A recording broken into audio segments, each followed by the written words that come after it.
Hello friends, welcome back to exam solution with Neeraj. दोस्तों, आज हम लोग इस नए वीडियो में बौद्ध धर्म के बारे में डिस्कशन करेंगे। तो दोस्तों, बौद्ध धर्म को हम लोग यहाँ पर 2 पार्ट्स में डिवाइड करके पढ़ेंगे। पहले पार्ट में गौतम बुद्ध की जीवन की सारी घटनाओं की जानकारी जो है उसको हम लोग इकट्ठा करेंगे, और उसी के आधार पर सेकेंड पार्ट में उस पर आधारित जो करंट एग्जाम सिनेरियो में मल्टीपल चॉइस क्वेश्चन पूछे जाते हैं उस पर एक सेट लगाएंगे या टेस्ट लगाएंगे। तो इस टेस्ट को बहुत ध्यान से आप भी दीजिएगा और अपना स्कोर जो है कमेंट सेक्शन में शेयर कीजिएगा। तो इस मल्टीपल चॉइस क्वेश्चन के टेस्ट में जो क्वेश्चन रखे गए हैं वो सारे क्वेश्चन जो है प्रीवियस एग्जाम में पूछे जा चुके हैं और आने वाले एग्जाम में भी बहुत ज़्यादा इंपॉर्टेंट है, और कुछ क्वेश्चन डीप भी हैं जो आर या पीसीएस के पॉइंट ऑफ व्यू से काफ़ी इंपॉर्टेंट हो जाते हैं। तो चलिए दोस्तों, स्टार्ट करते हैं। तो सामान्य जानकारी में ये आ जाएगा, इनका जन्म हो गया, जन्म स्थान हो गया। तो सबसे पहली बात तो ये होगी, गौतम बुद्ध ने ही बौद्ध धर्म की स्थापना की थी। तो इनका जन्म कहाँ हुआ था? इनका जन्म हुआ था 563 ईसा पूर्व लुम्बिनी में। जन्म स्थान हो जाएगा लुम्बिनी। 563 ईसा पूर्व में इनका जन्म हुआ था। ईसा पूर्व से यहाँ पे अर्थ ये हो जाएगा ईसा मसीह के जन्म से 563 वर्ष पहले या पूर्व। जन्म स्थान की बात करेंगे तो लुम्बिनी वन में हो जाएगा, कपिलवस्तु नेपाल में पड़ता है। जो इनके पिता का नाम शुद्धोदन था, जो शाक के राजा कपिलवस्तु के शासक थे या शाक्यगढ़ के मुखिया थे। इनके पिता शुद्धोदन। माता का नाम हो जाएगा महामाया देवी, ठीक, जिन्होंने इनको जन्म दिया था।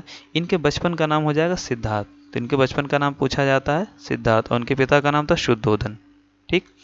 पालन पोषण उनकी विमाता मौसी ने किया था, प्रजापति गौतमी ने, और गौतमी के नाम के आधार पर ही इन्होंने अपना नाम गौतम बुद्ध रखा। तो इनका पालन पोषण प्रजापति गौतमी क्यों कर रही? क्योंकि इनके माता महामाया का देहांत इनके जन्म के कुछ ही दिनों के बाद हो गया था। तो इनका पालन पोषण किसने किया था? प्रजापति गौतमी ने। इनका विवाह 16 वर्ष की आयु में हो जाता है यशोधरा से, जो कोलिय गणराज्य की राजकुमारी थी, और इनके पुत्र का नाम था राहुल। ठीक। अब गृह त्याग की घटना हो जाती है। गृह त्याग की घटना से पहले ये अपने राज्य के भ्रमण पर निकलते हैं। किसके साथ? अपना इनका सारथी होता है जिसका नाम चन्ना होता है, ठीक, और जो रथ में जो घोड़ा होता है उसका नाम कंथक होता है। तो उसके साथ ये अपने राज्य के भ्रमण पर निकलते हैं, जिस घटना के बाद इनके मन में वैराग्य उत्पन्न हो जाता है और 29 वर्ष की आयु में अपने ग्रह को त्याग देते हैं। इस घटना को महाभिनिष्क्रमण कहा गया है। गृह त्याग की घटना को क्या कहा गया है? महाभिनिष्क्रमण। अब महाभिनिष्क्रमण के बाद ये प्रथम गुरु इनके कौन होते हैं? अलार कालाम से इनकी भेंट होती है, और ये सांख्य धर्म की शिक्षा इनसे ग्रहण करते हैं, सांख्य की। उसके बाद दूसरे गुरु की बात करेंगे तो रुद्रक रामपुत्र हो जाएंगे।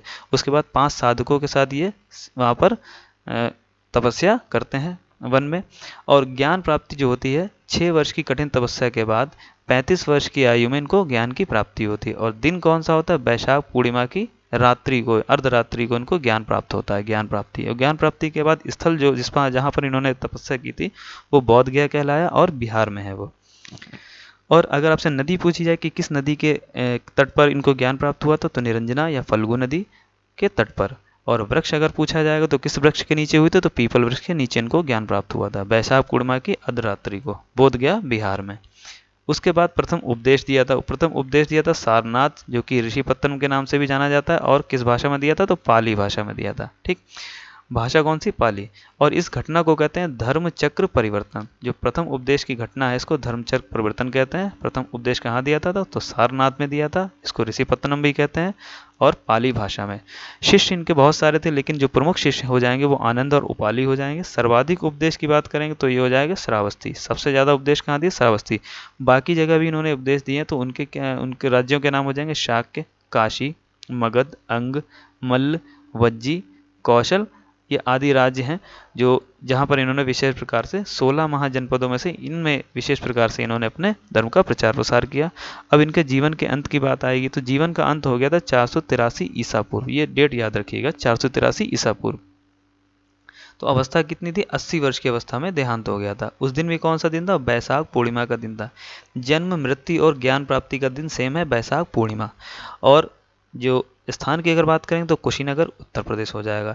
और इस घटना को महापरिनिर्वाण कहा जाता है। जो मृत्यु की इनकी घटना है, महापरिनिर्वाण।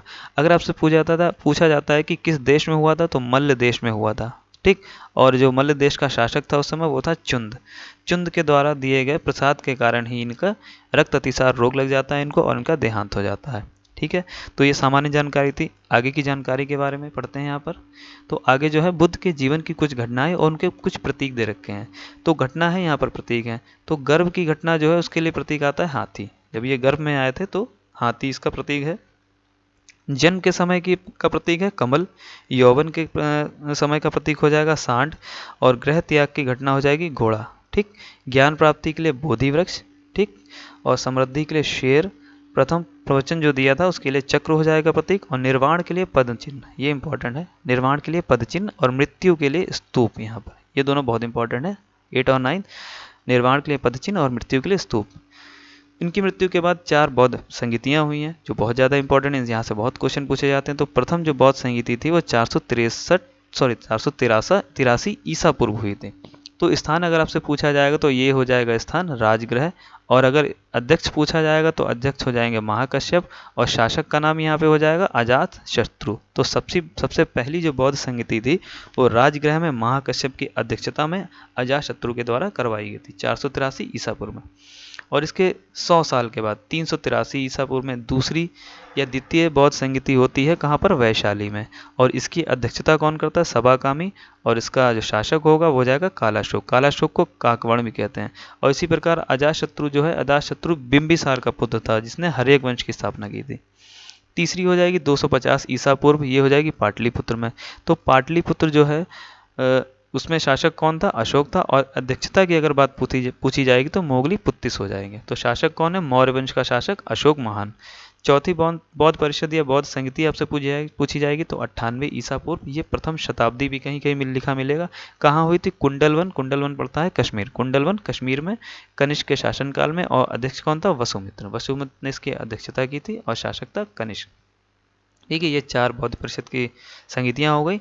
डेट बहुत इंपॉर्टेंट है, 483, 383, 250, 98 या प्रथम शताब्दी।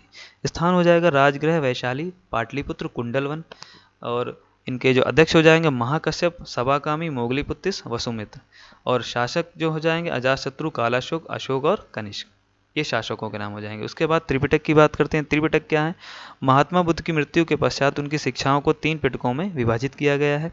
तो 3 पिटक कौन कौन से, पहला हो जाएगा सुत्त पिटक। सुत्त पिटक सबसे बड़ा पिटक है, इसमें क्या दे रखा है, बुद्ध के उपदेशों को और संवादों का संकलन है। इसको इस तरीके से याद रख सकते हैं, उपदेशों और संवादों को लंबा खींचा गया है, इसका मतलब ये है ये सबसे बड़ा सुत्त पिटक, ये पिटक हो जाएगा। त्रिपिटकों में सबसे बड़ा हो जाएगा सुत्त पिटक, बुद्ध के उपदेशों और संवादों का संकलन है। उसके बाद विनय पिटक की बात करेंगे। विनय पिटक सबसे छोटा पिटक है, इसमें बुद्ध संघ संबंधी नियम, दैनिक जीवन संबंधी और विधि निषेध का संकलन है। ठीक, और तीसरा हो जाएगा अभिधम्म पिटक, ये मध्यम है, ये सबसे बड़ा और सबसे छोटे का बीच का है, मध्यम, और इसमें क्या दे रखा है, बुद्ध के आध्यात्मिक व दार्शनिक विचारों का संकलन दे रखा है, बुद्ध के आध्यात्मिक व दार्शनिक विचारों का संकलन अभिधम्म पिटक में। तो ये हो जाएंगे 3 पिटक महात्मा गौतम बुद्ध से संबंधित हैं। नेक्स्ट, अब आते हैं दोस्तों हम लोग एमसीक्यू पर। जो हम लोगों ने जानकारी पीछे इकट्ठा की है इसके आधार पर हम लोग एमसीक्यू यहाँ पर करेंगे। तो एमसीक्यू में हम लोग पढ़ेंगे यहाँ पर पहला क्वेश्चन यहाँ पर हो जाएगा, गौतम बुद्ध ने अपने उपदेश किस भाषा में दिए थे। तो किस भाषा में इन्होंने उपदेश दिए थे, तो ये पाली भाषा, यहाँ पर उत्तर हो जाएगा सेकंड ऑप्शन हो जाएगा राइट आंसर। गौतम बुद्ध को किस नदी के तट पर ज्ञान प्राप्त हुआ था, तो ऋजुपाल के फल्गु नदी। तो यहाँ पर तो ऐसा कोई ऑप्शन नहीं है, तो ऋजुपाल जो फल्गु नदी है और निरंजना नदी है, ऋजुपाल का यहाँ पर गलत हो जाएगा, सिंधु भी गलत हो जाएगा, शारदा भी गलत हो जाएगा, लेकिन पुनपुन नदी राइट हो जाएगा, क्योंकि निरंजना या फल्गु नदी को ही पुनपुन नदी यहाँ पर कहते हैं।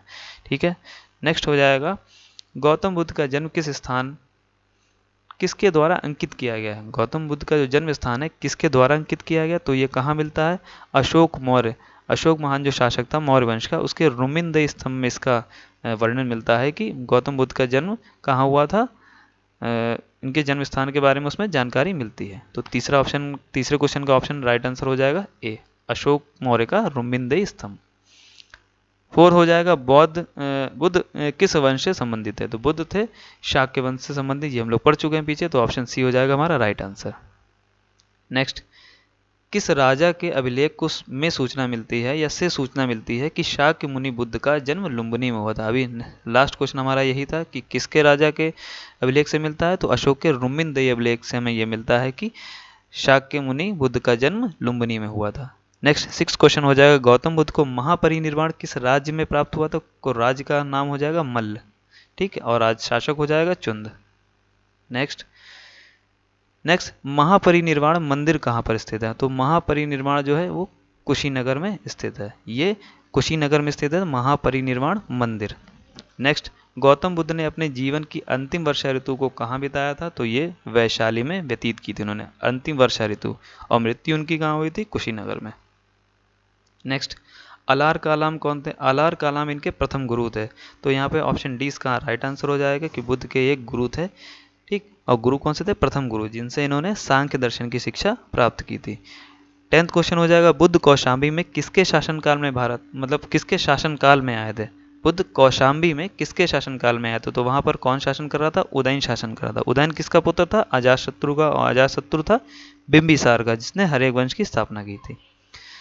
नेक्स्ट 11th नंबर क्वेश्चन हो जाएगा, बुद्ध की मृत्यु के पश्चात प्रथम बौद्ध संगति की अध्यक्षता की गई थी। तो अगर अध्यक्षता की बात करेंगे तो हम लोगों ने पढ़ा था महाकश्यप ने पहली बौद्ध संगति की अध्यक्षता की थी, और शासक अगर पूछेगा तो शासक था अजातशत्रु। तो हमारा राइट आंसर यहाँ पे हो जाएगा ऑप्शन ए।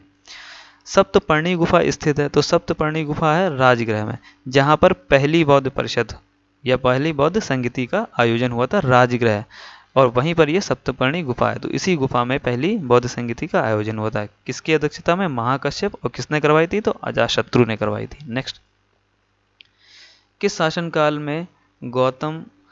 शासनकाल में चतुर्थ बौद्ध संगति का आयोजन कश्मीर में हुआ था? तो कश्मीर में जो आयोजन हुआ था चौथा, वो कनिष्क के काल में हुआ था, और शासक अध्यक्ष कौन था? वो थे वसुमित्र। शासक था कनिष्क और अध्यक्ष वसुमित्र हो जाएगा। Next 14 number question. 14 number question में दोस्तों ये कह रहा है कि कनिष्क बोध गया में बोधि वृक्ष अपने वंश की इस पीढ़ी का है। तो बोध गया में जो बोधि वृक्ष है, जो बोधि वृक्ष लगाया गया है, वो अपने वंश की किस पीढ़ी का है? तो वो 5वीं पीढ़ी का है। पहली पीढ़ी का बोधि वृक्ष को शशांक ने कटवा दिया था, जिसका युद्ध जो है हर्ष के साथ हुआ था, हर्ष ने उसका वध कर दिया था। नेक्स्ट, तो 15 नंबर क्वेश्चन हो जाएगा, बुद्ध के जीवन काल में ही संघ का प्रमुख होना चाहता था। तो संघ का प्रमुख इनका चचेरा भाई देवदत्त होना चाहता था, जो कि उनके जीवन के मतलब जब जीवित थे उसी काल में ये जो संघ था उसका प्रमुख होना चाहता था। उनको हटाकर वो जो पूरा शासन था या संघ का पूरा भी जो भागडोर थी अपने हाथों में लेना चाहता था। तो हो जाएगा आंसर हमारा ऑप्शन ए देवदत्त। फिर आते हैं 16 नंबर क्वेश्चन पर। गौतम बुद्ध ने अपनी मृत्यु के उपरांत बौद्ध संघ के नेतृत्व के लिए किसे नामित किया? तो अपनी मृत्यु के उपरांत इन्होंने पहले ही बता दिया था कि मेरी मृत्यु के उपरांत मेरे संघ का जो अध्यक्ष होगा या जो उसका जो भी मालिक होगा वो होगा आनंद। इनके शिष्य का नाम क्या था? आनंद। आनंद को इन्होंने अपना नॉमिनी या अपना उत्तराधिकारी घोषित किया था। नेक्स्ट 17वां क्वेश्चन में कह रहा है, बौद्ध संघ में भिक्षुणी के रूप में स्त्रियों के प्रवेश की अनुमति बुद्ध के द्वारा दी गई थी। तो ये बुद्ध के द्वारा वैशाली में दी गई थी। जो स्त्रियों का प्रवेश सबसे पहले कहाँ हुआ था? ये क्वेश्चन यहाँ से बनता है वैशाली में। तो सबसे पहले स्त्रियों का प्रवेश कहाँ हुआ था? वैशाली में। ठीक। नेक्स्ट हो जाएगा, त्रिपिटक ग्रंथ किस धर्म से संबंधित हैं? तो ये बौद्ध धर्म से संबंधित है। त्रिपिटक, अभिधम्म पिटक, सुक्त पिटक और विनय पिटक। नेक्स्ट 19, स्तूप शब्द सर्वप्रथम शब्द ये कहाँ से मिलता है? तो ये मिलता है ऋग्वेद से। तो इसका अर्थ होता है स्तूप का कि कई चीज़ों को या किसी वस्तु का ढेर, इसको बोलेंगे किसी वस्तु का ढेर स्तूप। और ये शब्द सबसे पहले कहाँ मिलता है? तो ये ऋग्वेद में मिलता है। तो ऑप्शन ए हमारा राइट आंसर हो जाएगा। 20 नंबर क्वेश्चन में, विश्व का सबसे ऊंचा कहा जाने वाला विश्व शांति स्तूप बिहार में कहाँ पर स्थित है? तो ये राजगीर में हो जाएगा। बिहार के राजगीर में विश्व का सबसे ऊंचा कहा जाने वाला विश्व शांति स्तूप, ये बिहार में। Option C right answer. 21 number question हो जाएगा, किसे एशिया का ज्योतिपुंज के तौर पर जाना जाता है? तो ये गौतम बुद्ध को लाइट ऑफ एशिया या एशिया के ज्योतिपुंज के तौर पर जाना जाता है। नेक्स्ट क्वेश्चन हो जाएगा, भारत में पहले जिस मानव प्रतिमाओं को पूजा की गई है वह किसकी थी? तो वो बुद्ध की थी। मानव की अगर प्रतिमाओं की बात करेंगे तो वो बुद्ध की थी। बाकी देवी देवताओं की पूजा काफ़ी पहले से होती आ रही। तो मानव प्रतिमाओं की अगर पूजा करने की बात की जाए तो ऑप्शन हो जाएगा हमारा सी राइट आंसर, बुद्ध की। बुद्ध की खाड़ी नहीं होगा, यहाँ पर हो जाएगा खड़ी प्रतिमा। ठीक। बुद्ध की खड़ी प्रतिमा किस काल में बनाई गई? तो ये काल हो जाएगा कुषाण काल। ठीक। बुद्ध की खड़ी प्रतिमा बनाई गई थी कुषाण काल में। अब नेक्स्ट क्वेश्चन हो जाएगा, सारनाथ में भूमि स्पर्श वाली बुद्ध प्रतिमा किस काल में बनाई गई थी? अब यहाँ पे लेटी हुई प्रतिमा की बात कर रहे हैं। ये खड़ी हुई प्रतिमा थी, अब ये लेटी हुई प्रतिमा बनाई गई थी गुप्त काल में। तो इसका राइट आंसर हो जाएगा बी ऑप्शन, गुप्त काल। 25 नंबर क्वेश्चन हो जाएगा, बौद्ध धर्म में महायान और हीनयान संप्रदायों में सर्वाधिक मौलिक अंतर कौन सा है। तो महायान और हीनयान जो बौद्ध धर्म के दो संप्रदाय थे, इनमें मान्यता ये थी कि महायान शाखा वाले इनको एक देवता की संज्ञा देते थे, जबकि हीनयान वाले इनको एक सिर्फ महान पुरुष ही मानते थे। ठीक, तो ये इन दोनों में अंतर था। ये देवता की तरह इनको पूजते थे, लेकिन एक ये इनको महान पुरुष की संज्ञा देते थे। तो पूजा पाठ के लिए यहाँ पर क्या हो जाएगा, देवी देवताओं की पूजा, ये इन दोनों में अंतर हो जाएगी। ये इनको पूजा करते थे, ये इनके उपदेशों पर चलते थे बस। तो इनके हीनयान और महायान दो संप्रदायों के बीच अंतर क्या हो जाएगा, ऑप्शन सी राइट आंसर हो जाएगा, देवी देवताओं की पूजा। ठीक, नेक्स्ट 26 क्वेश्चन में, महायान बौद्ध धर्म में बोधिसत्व अवलोकितेश्वर को किस अन्य नाम से जानते थे। तो ऑप्शन हो जाएगा हमारा पद्म पाणी। ठीक है, तो लेटी हुई प्रतिमा है, एक कमल पकड़े हुए जिसमें, तो उसमें इनको पद्म पाणी कहा गया है। ठीक है, बौद्ध धर्म में बोधिसत्व अवलोकितेश्वर को किस अन्य नाम से जानते हैं, तो ऑप्शन सी हो जाएगा पद्म पाणी। नेक्स्ट 27 नंबर क्वेश्चन में इसको मिलान करना है यहाँ पर। तो दोस्तों जन्म कहाँ हुआ, तो जन्म हम लोगों ने पढ़ के आए हैं हम लोग अभी, कहाँ पर हुआ, तो लुम्बिनी में 563 ईसा पूर्व। ज्ञान प्राप्ति हुई थी 35 वर्ष की अवस्था में बोध गया में। ज्ञान प्राप्ति के बाद वो स्थान क्या कहलाया, वो स्थान क्या है, बोध गया। किस नदी के किनारे, तो फल्गु या निरंजना नदी और पीपल वृक्ष के नीचे। प्रथम प्रवचन कहाँ दिया, तो प्रथम प्रवचन दिया था सारनाथ में, पाली भाषा में। और निधन हो गया था कुशीनगर में 463 ईसा पूर्व, 463 ईसा पूर्व। ठीक है, 28 नंबर क्वेश्चन में दोस्तों, निम्न में से बौद्ध धर्म के मत के अनुसार कौन सा सत्य है। तो ऑप्शन ए हो जाएगा आत्मा की सत्ता नहीं है। ठीक है, बिल्कुल सही है। यहाँ पर आत्मा की सत्ता को नहीं माना गया, यानी कि इसमें आत्मा की कोई जगह नहीं दी गई है कि आत्मा होती है या नहीं होती है। ठीक, इसको माना नहीं गया है। पुनर्जन्म में विश्वास किया गया, हाँ ये भी सही है, पुनर्जन्म में विश्वास रखा गया कि पुनर्जन्म होता है। ऑप्शन सी है अनिश्वरवादी, ईश्वर की मान्यता नहीं है, ये भी बिल्कुल सही है। तीनों सही है, तो हमारा ऑप्शन यहाँ पे हो जाएगा डी आंसर राइट हो जाएगी, सभी सही है। आत्मा की सत्ता नहीं है, बिल्कुल सही है। पुनर्जन्म में विश्वास रखते थे, बिल्कुल सही है। ईश्वर की मान्यता नहीं है, बिल्कुल सही। यानी कि आत्मा और ईश्वर की मान्यता नहीं है, केवल पुनर्जन्म की मान्यता है, तो इसमें विश्वास रखते हैं। तो ये हमारा सही ऑप्शन हो जाएगा डी, सभी सही है। क्वेश्चन नंबर 29, बौद्ध शिक्षा का केंद्र है। तो विक्रमशिला जो भागलपुर में है, ये बौद्ध शिक्षा यहाँ पर दी जाती थी, बिल्कुल सही है। यहाँ पर वल्लभी जो गुजरात में है, इसमें भी शिक्षा दी जाती थी, शिक्षा दी जाती थी यहाँ पर वल्लभी। ठीक है, और नालंदा में भी बौद्ध शिक्षा का केंद्र ये था, यहाँ पर भी बौद्ध शिक्षा दी जाती थी, जो कि पटना बिहार में पड़ता है। तो ये तीनों स्थान ऐसे हैं जहाँ पर बौद्ध शिक्षा के केंद्र ये तीनों रहे। लेकिन अंतर यहाँ पर यह है कि ये विक्रमशिला और नालंदा ये महायान शाखा या महायान शाखा से संबंधित है, बल्कि वल्लभी जो है ये हीनयान शाखा से संबंधित है, हीनयान। ठीक, तो इनमें क्या अंतर है, विक्रमशिला और नालंदा है, यहाँ पर भी ये बौद्ध शिक्षा के केंद्र थे, लेकिन ये महायान शाखा से संबंधित थे, लेकिन वल्लभी जो है वो हीनयान शाखा से संबंधित है। नेक्स्ट हो जाएगा 30, बुद्ध चरित्र जिसे बौद्धों की रामायण भी कहा जाता है, के रचयिता कौन थे। तो इसके रचयिता हो जाएंगे वसुमित्र। ठीक, सॉरी, इसके वसुमित्र नहीं होंगे, अश्वघोष इसके हो जाएंगे। राइट आंसर हो जाएगा ऑप्शन ए, अश्वघोष ने बुद्ध चरित्र जिसे बौद्धों की रामायण भी कहा जाता है की रचना किसने की थी, अश्वघोष। और अश्वघोष ने ही अध्यक्षता की थी चौथी बौद्ध संहिता या बौद्ध परिषद की, और शासक हो जाएगा कनिष्क। नेक्स्ट 31 नंबर क्वेश्चन हो जाएगा, गौतम बुद्ध द्वारा बौद्ध धर्म में दीक्षित किया जाने वाला अंतिम व्यक्ति कौन था। तो अंतिम व्यक्ति की अगर बात करें तो वो सुबुद्ध हो जाएगा। अंतिम व्यक्ति अगर पूछा जाता है तो ये बहुत ज़्यादा इंपॉर्टेंट क्वेश्चन हो जाता है। अंतिम व्यक्ति कौन हो जाएगा, सुबुद्ध। 32 क्वेश्चन हो जाएगा, गौतम बुद्ध की माँ किस वंश से संबंधित थी। तो ये भी कोलीय वंश से संबंधित थी। गौतम बुद्ध की माँ कोलीय वंश से संबंधित थी। नेक्स्ट हो जाएगा 33 क्वेश्चन। 33 में पूछा गया, बौद्ध धर्म में त्रिरत्न का क्या अभिप्राय है। तो बौद्ध धर्म में त्रिरत्न का अभिप्राय है बुद्ध, धम्म और संघ से। ऑप्शन बी हो जाएगा हमारा राइट आंसर, त्रिरत्न हो जाएंगे बुद्ध, धम्म और संघ। 34 नंबर क्वेश्चन में, बुद्ध की 80 फुट की बड़ी प्रतिमा जो बोध गया में निर्मित की गई थी, किसके द्वारा निर्मित की गई थी। तो ऑप्शन हो जाएगा हमारा राइट आंसर ए। तो ए, जापानियों के द्वारा बुद्ध की 80 फुट की बड़ी प्रतिमा जो बोध गया में का निर्माण किया गया था। ठीक, तो दोस्तों ये 34 क्वेश्चन यहाँ पर एमसीक्यू में हम लोगों ने यहाँ पर डिस्कस किए। आप अपना स्कोर जो है कमेंट सेक्शन में बताइएगा कि क्वेश्चन आपको कैसे लगे। अगर वीडियो आपको अच्छा लगा तो वीडियो को लाइक कीजिएगा और इसको अपने फ्रेंड्स के साथ शेयर कीजिएगा, चैनल को सब्सक्राइब कीजिएगा। तो मिलते हैं नेक्स्ट वीडियो में, तब तक के लिए जय हिंद और बेस्ट ऑफ लक।